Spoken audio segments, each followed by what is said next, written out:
Breaking news, Habs Nation. Subscribe to our channel to stay up to date on our team's latest videos.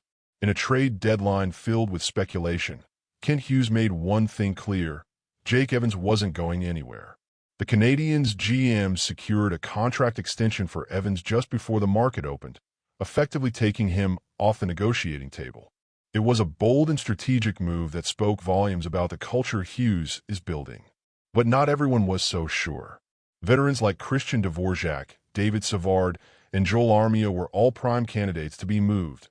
Players with value, experience, and, in Armia's case, recent production to draw attention. Yet, when the clock struck 3 p.m. on deadline day, all of them were still wearing their CHs. So what happened?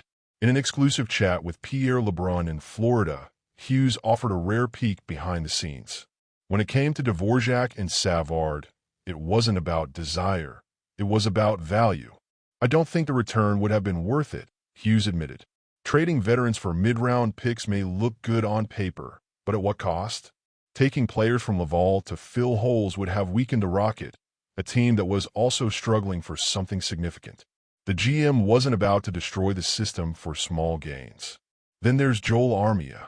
Now here's where it gets juicy.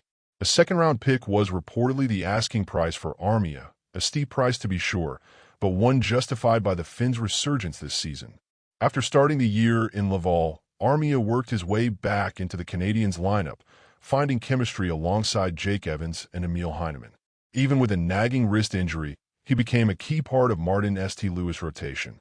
But how close was he to being sent packing? "I wouldn't say we were close," Hughes said. That's telling. The Canadiens' post-break winning streak changed the calculus. Hughes raised his asking price, and suitors weren't willing to pay. Translation: he wasn't desperate to move Armia, and that says a lot about how far the winger has come. So while the trade deadline didn't shake up the Habs roster the way some fans had hoped, it did reveal a lot about Kent Hughes' vision. The rebuild is progressing, the culture is solidifying, and if this group can keep winning, who knows? A playoff push isn't entirely out of the question.